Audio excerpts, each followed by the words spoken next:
سلاف الرئيس أفدخيل شموية دمك خوش ورا دخازم دقل كورت كونكشن جدنجي أمريكا لواشنطن.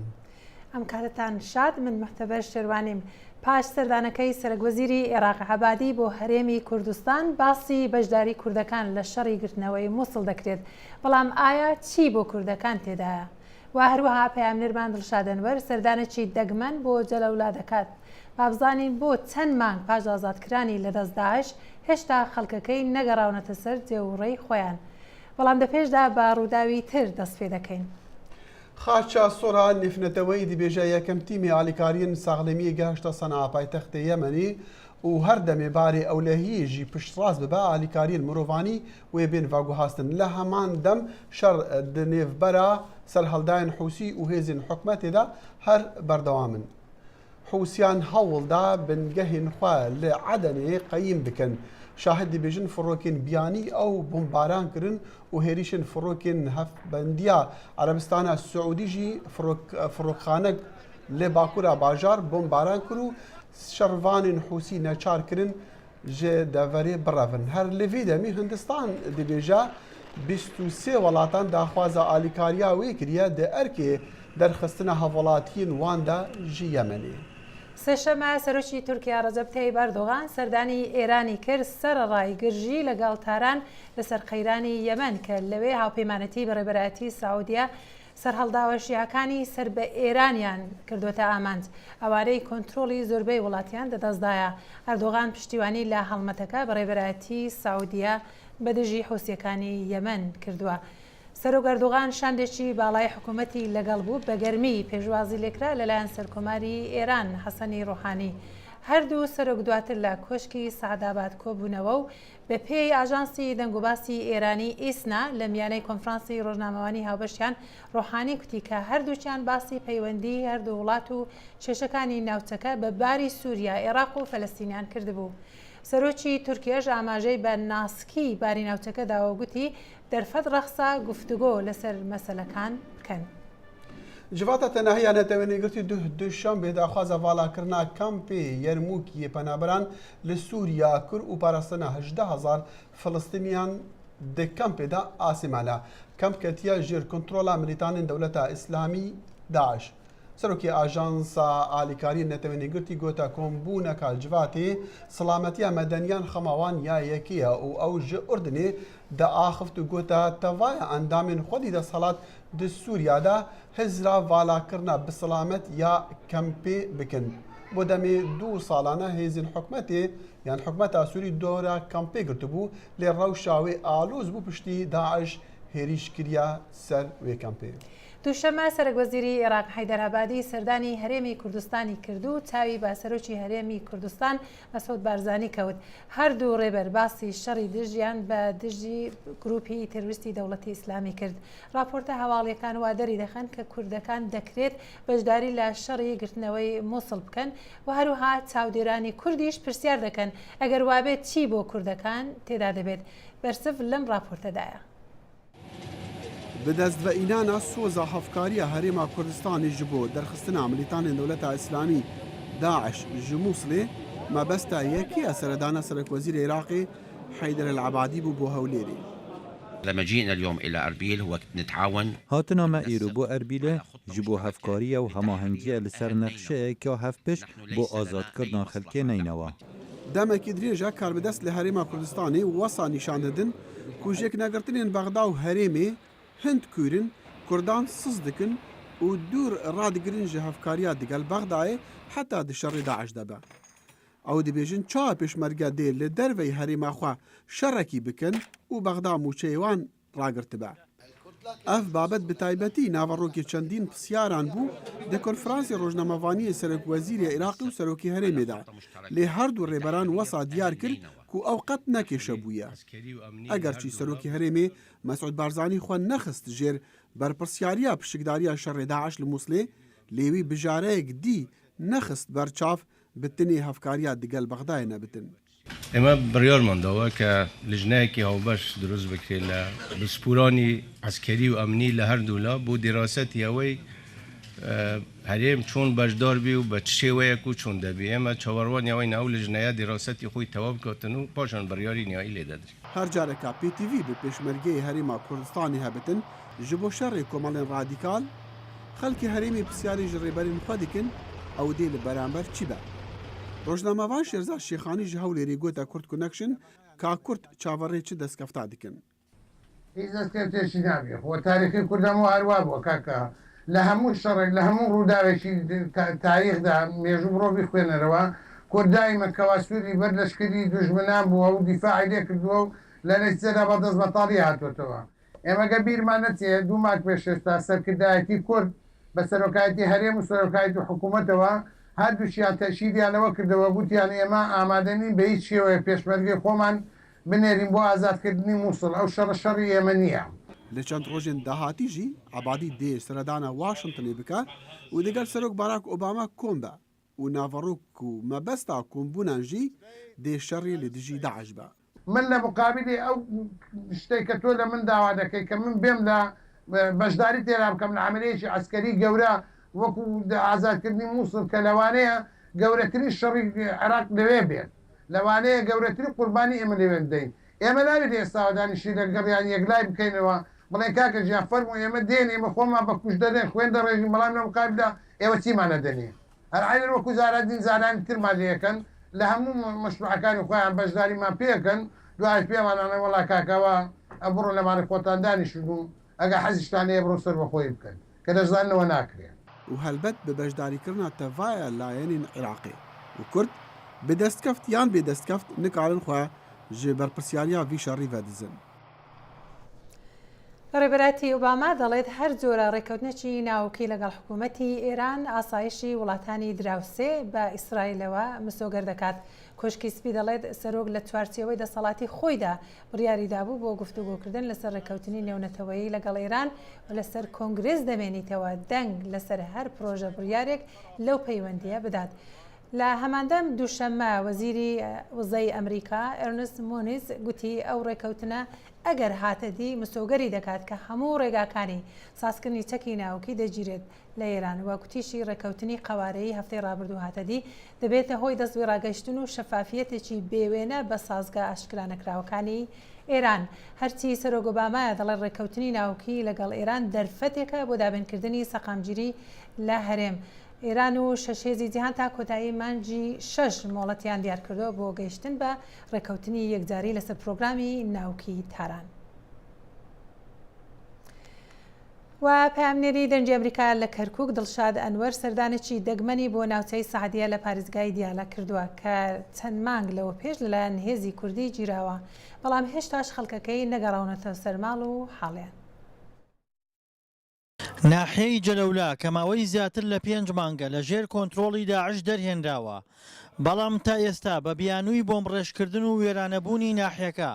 ڕێگە بە دانیشتوانەکەی نەدراوە بگەڕێنەوە سەر ماڵ و حاڵیان. ناوچەکانی باکوور و ڕۆژەڵاتی جەلەولا کە پێشتر لەلایەن داعشەوە بۆمبڕێژ کرابوون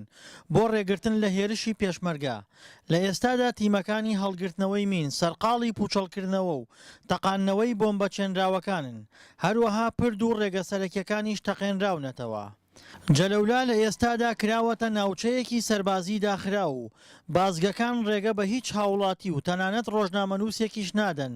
بچێتە نێو ناحیەکەوە. کاتێک دەچیتە نێو بازاڕی جەلەولاوە تەواوی دوکانەکان سووتێنراون و باڵەخانەکانی شوێرانە بوون و ماڵەکانیش تاڵان کراون. ئاسەواری جەنگ بەسەر ناحیەکەوە بە تەواوی دەبینرێت. لە نێو جەرگەی بازاڕدا و لە نزیک مزگەوتی گەورەی جەلەولا دەستگا ئەمنیەکان ڕێگەیان بە چەند هاوڵاتیەک داوە بمێننەوە کە جلی سەربازیان پێ لەبەر کراوە. ئەو هاوڵاتیانە لە نێو دوکانێکدا دەمێننەوە و ئەرکیان چاودێریکردنی ماڵ و گەڕەکەکانی خۆیانە. بە پێی وتەی ئەوان داعش و دواتر حەشدی شعبی بەرپرسیارن لە تاڵانکردن و سووتاندنی دوکان و ماڵی هاوڵاتیان. ئەم بینا ماڵانە پێشتر وێران بوون و من فەرمانبەرم لە مزگەوتەکە و شەویش لە مزگەوتەکە دەمێنمەوە هەروەها پارێزگاریش لە ناوچەکە دەکەین. بالمزيد نحافظ على المنطقة هاي خالية والتي بلي تشتي لغمي تقي نازانین يعني مستقبل جلالات شلون بيت إما يعني قالك معنا أي فترة بك تسهيل بك ورد بناء کاتێک بە نێو ناحیەی جەلەولادا تێدەپەڕیت هەندێک جار ئۆتۆمبیلی بار هەڵگر دەبینرێت کە هاوڵاتیان ماڵەکانیان لە نێو جەلەولاوە بۆ دەرەوەی ناحیەکە دەگوێزنەوە لە کاتێکدا ناحیەکە ڕزگار کراوە. وەڵایی کاکە ئەمە ماڵی کوردایتر ئەوە ماڵی ئەیوا بۆ خانەقی لەم لە دەرێکە بۆ خانەقی ڕوا لە خانەقی ناشتیە.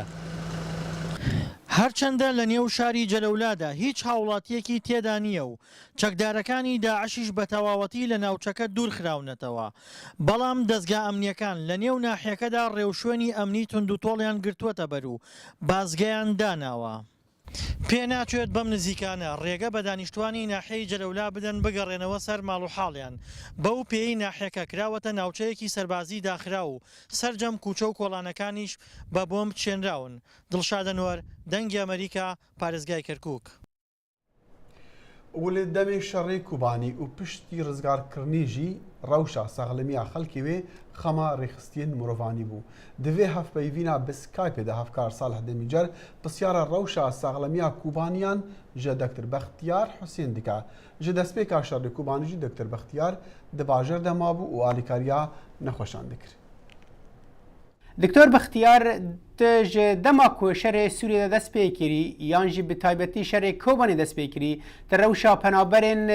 Kobanî li aliyê sînorê Tirkiye baş dişopînî û her wiha ê di nava Kobanî de jî gelo rewşa tenduristî roja îro li wê derê çawa ye? Bele spas bo we û ji bo vê bernameya balkêş براستی روشا تندرستی لکوبانی ده آسکی پری خراب درباست به او جی گریدای به او رو خواندن و او شرهانی هری مزن کو لسر کوبانی بوی دواشش مهن کو درباست بوی ای بوی ریدا وکن زانن کماسین پر مزن ده درمان و ده آلاوین اکو ام ده پراتیکه ده پراتیکه خوی تندرستی ده آتخطوره ده آنگود بین ام بکارتینن و د پیشروجه دا و مترسینه پر مزن هبن اکو تکلدار به مثلا خانه که بونا درمین و تشتین ام بین پراتیک دام بکارتینم. بله دکتور گلک چافدر دبیجن اگر ورزا هاوینه به د روشا کوبانی خرابتر ببه هون د عالی تندرستی دا چاوا اوه مترسیه دیدن پیش چاوان؟ براستی اف بابتا که پر گرینگ و مترسیه که پر مزن هیه چونکی شش مهین بویری ام دمسال زوستانی و بهاره دابون وکن زانن لمنطقه کوبانی او دم سالانه سارن وکو لسر رگهاندن جیانی جی کو وگیان ملت گیش کی دید روخاندنه که پر مزن لکوبانی هست دبن هر مالک روخاندی هر آواهی که روخاندی دا ترمن شروان داعش و ملت سیویل دبن دهنه بسرمه دا بلکه افتشتان نکابو باندورین خواه نیگاتیو لسر تندرستی ملت بکن لید پیش روجه داد مه چاران و مه پینجان دا و هیدی ببنه پرسگریک نمزن کوکانن ده پیش روجه دا ام لراستی نخوشین وکا کولرا و توبرکلوز و وکا لیشمانیا و تشتین پر مستر ایکو ده پراتیکه دا بخوده ترور مسترن کارن با آواکی پری سلبی پری نیگاتیو لسر تندرستی و لسر جواکا کوبانه سیویل بکن. بله دکتر ام دزانن که خلک کوبانی روج به روج و دیگرن کوبانیه و آنها ارکاوژی که برای آلیه سینور ترکیه بو آنها دابش بو دو پرچه آلیه که کوبانیه و آلیه که دیجی لسر سینور لآلیه ترکیه هونه چاوا کاربن وقت به کوردیناسیون که دوی درباره دا چکن و تیمین خواه وکو تیمین تندرستی در باسی هر دو آلیان بکن. بخوده اوجی پرسگریکه که مزنه چونکی وکون زانن ملت کرد یعنی بتواهی در رخستن لجمعن رخستنا آکو بتفدم دا گریدای و رخستنا آکو به انجمان اجتماعی کردی دا و اف پرسگریک تا وگاوه نه چاره سرن ولو به پروتسنتن هری بچوک یعنی اف بونه دیسا بونه مترسی ایکو به آوای نگاتیو لسر داین استاندنا ملت چاوا هرن این حتی وگاوه تبانک جا اولکاریا کوبان دا ناتج ملت را کوب آواکی فیرمی ورن ایکو دچن ملت اول راستی پرسگریکن مزن راستین اوجی که ماهیا پیدیوین جیانه بخارنه و ببنزين ومازوت تشتي كوبروجانا ايكو بمروف جراجن يعني حتى في قاوي برتب لها بيها او بقرارك سياسي دا غريدايا او ببلانك ريخستي كو كاربي آلی کار به جملتی کو ودگره هلبت پروتسنتن پریمزه جملت نخوازن لعالی باکر ببینن بخوازن وگرن لی مخواب من حتی و گاوه تشانو ام بین سمبول جیانه که باش لکوبانه نینه يعني تنه بله دکتر بختیار او ریخستن نتوین که هول دیدن دوی درباره دا آلیکاریان پیشکش کن جبو پنابرن به تایبتی گلو پیوندی او بوان را چاوایه و اواد تا کجان آسته دکارن اوان تشته که تبحث وان کری او آلاف یان جیوان درمان جبو پنابرن دابین بکن ادبیم ریخستن نتوی و ناف دولتی حتی و آسته خرابی يعني نكرن بأداء إخوة باش بون وقتا أم بين دوي طوري بنابرية دا لد طوري وغير كوباني دا حتى في قوي وكو من تشكي بريج يعني زمان ما قو تبلان ريخستي تنانا تنظام كي فيرمي وبلان تنك حتى في قوي كو أونا بيواندي إخوة لقلوان بكن يعني أزدبين كو برسغريكا للجامعة وكو أطراف سياسي وكو أولكارية كوباني كو أجر أو بلانك زلال ودرس دينه و ببانجا ورن اف منظمات ريخستن ناف دولتي وببانجا ملتي كوباني ورن هر وكو البانجي هاتن شرد اليكاريا ملتي كوباني كرن هذا ناف نتوي ادبيم والبانجا وان دا اليكاريا دا جوارن لي برسغريك دنيرينا من شخصي دا ادبيم للجامعه ما هي لجام قاچار سر نكري وكو ريخستن شخصي يعني بله دكتور بختیار حسین ام تا گلک سپاس کنج بو ویدمی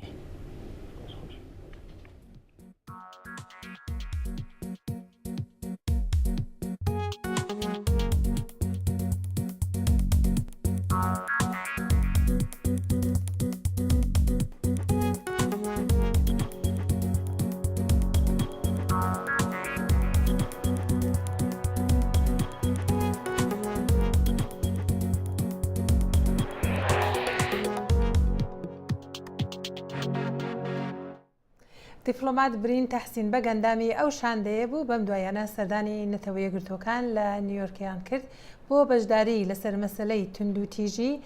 بە دژی کەمایەتیە ئاینیەکان لە ڕۆژهەڵاتی ناوەڕاست بە عێراقەوە.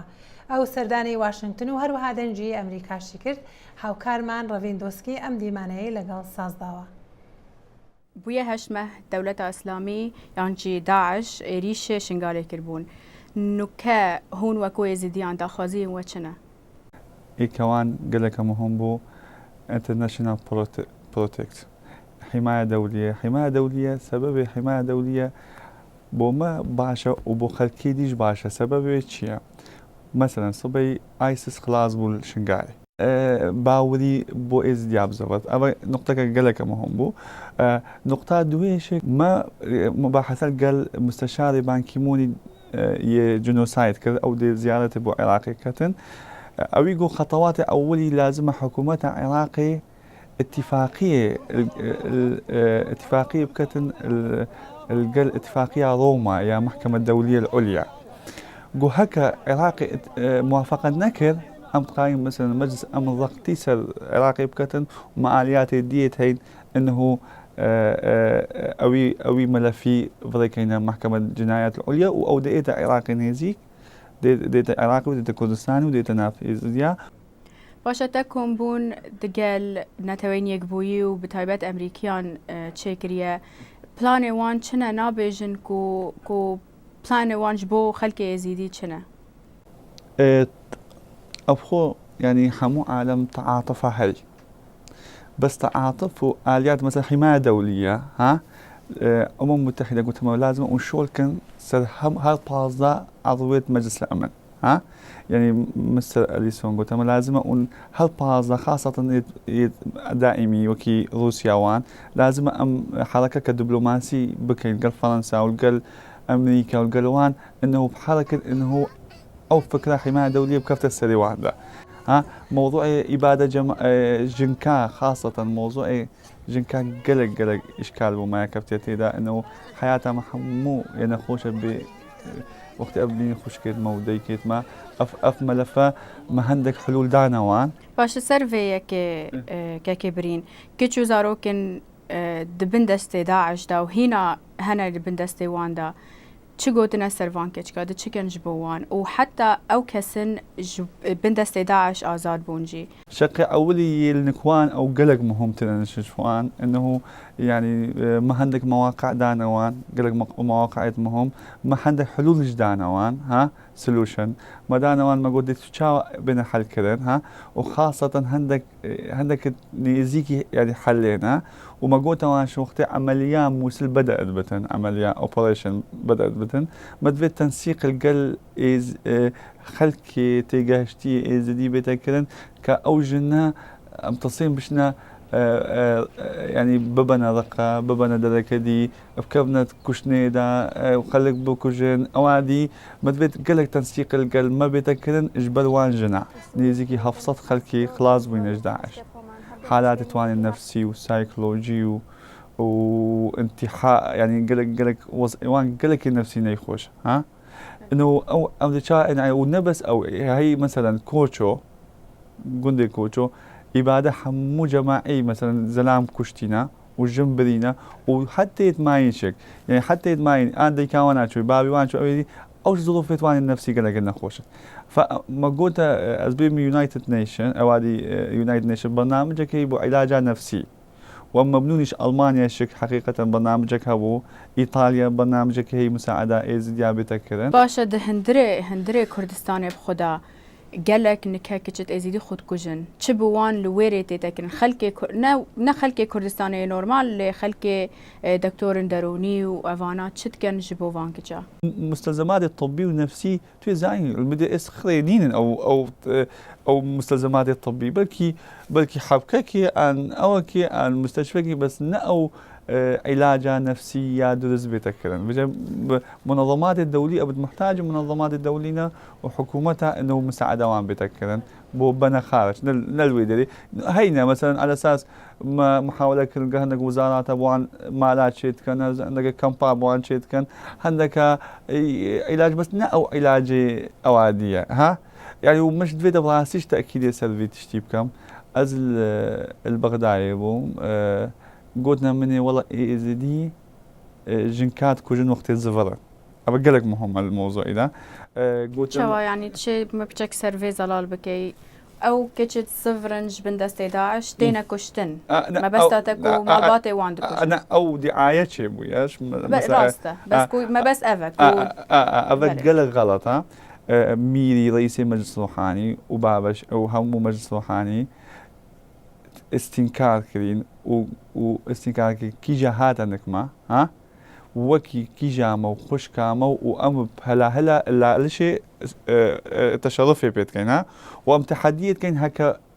تنقول قلنا من يقول عندك تحديات كم هكا ما ايك شكوشتيا ايك بتنشك وبوما شرفة ام خدمتها بيبكين وسلب الانديامة هاتناوي ولالش وام يعني عندك مراسم ابويتشيت كاين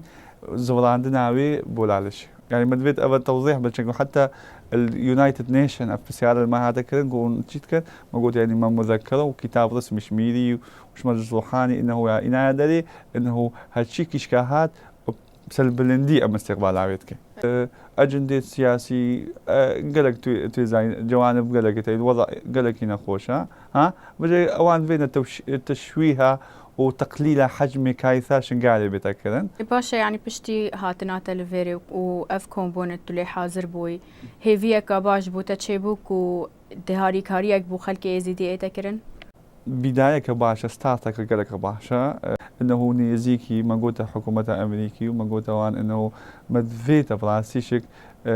وخزمتها كردستان كريبا بيتا خزمتها وامكن وضع ما ديني قالك نخوشا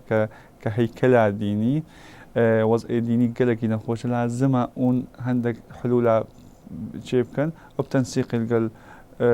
حكومة العراقي حكومة كردستان وحكومة العراقي حفاظ في مكوني بيتكرن ان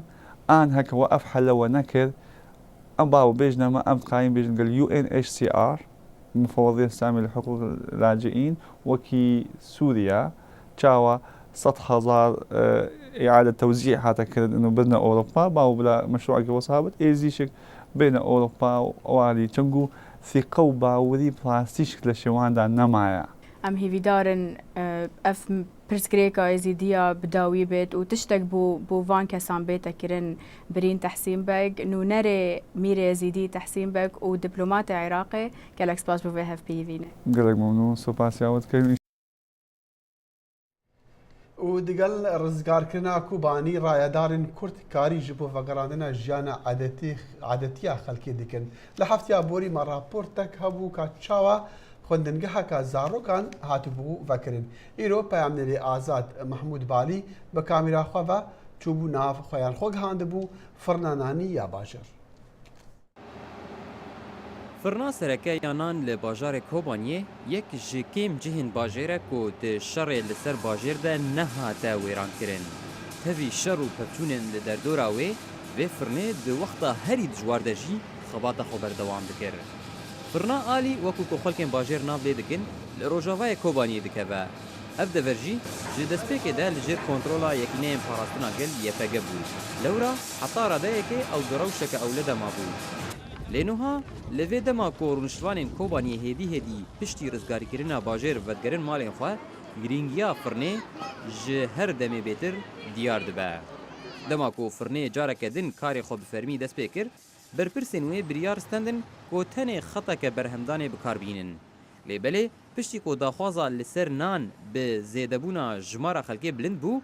وان برپرسان بریار ستند کو دو خطین دن جبو برهمدانا نان وکن اف یک جی کماسیان بخورتینه وکو نمونه پیدوی به آرد و مازوت هی حتا کو فرنه کاربه پیدوین خلکی نان بجه بینن احتياجي مجحر تشتية ام جحر منظمة دولية إنسانية ام دخازن احتياجي ما بيك بيني ونيج جمرة بأميني جبر دور ما جيشكي قرتية لوی دما کو هولدان جنوبا آواکرنا کوبانی لدارن رونشتوانین باجر دبینین کو گرینگه پیدوین سرکه دجیانا وانده ورم سوگرگرن تاکو او جیهاندان بدن پنابران کو ایدی وگرن جه اوارین خواه سیروان قچو دنگ امریکا داخل خود زین روزی دوشنبه جشنی ایستر بو و دابچی تایبتی لکشکی سپی و به هزاران خلق رویان تکر بو تا او جشن پیروز کم تایبتی بو من دالکان خوشه که کسایتی چی وکو کروش کی تدا گلی راست معتبره و بویا تورک جواکی دبینی ویدیو در دیاره که باغ کشکاسپی زاروک یارین هیکا دکن اوه بویا گوتی تورک جواکی خانمایکی امریکا چند يعني سلوك البريجي هم وقت وصاد كل سلوك وخانمایکی دهاتن خلق دعوت كرن دهاتن وافيارين هيك هذا كرن كوراس ايستر دبيجني باش ياري كتايبت بهيكا وهناك فان صالاجي هناك بزافين ديجي وكيل ورزشي وتشتوازاشي تنكرن الله خان مشل اوباما بو بنا بانگا زور زار پیم خوش دستنه منالکان و گنجکان هانیان ددا که سبزیجات و شتیوا بخونو دگلان خو هلدا زورج نچی خانه چی گوری ساده بل متبل صال 1807 دمي سلوكاتيه هيس افتر تبع الكشكاسبي دس بكري وطن هاجي هر بردوامه هلبته دابچی جوانش داخل دلی بتابتی دلی منالکان که خوش بیت وداکو بابکان روزش بشودانه بو همویان بله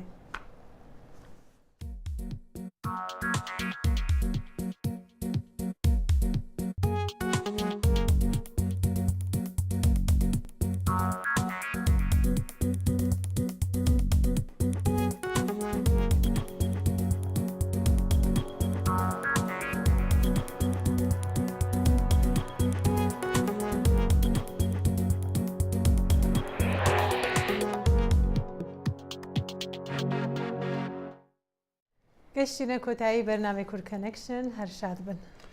سباس وجبرنا كن كروجاهيني جارك دي امي بقينا ود برنامج ديا كور كونكشن ده طاوي ديمي سلافوريس جي تفاعل افكارن من داخل الشموم معتبر شرواني وستافي برنامج خدا حافظ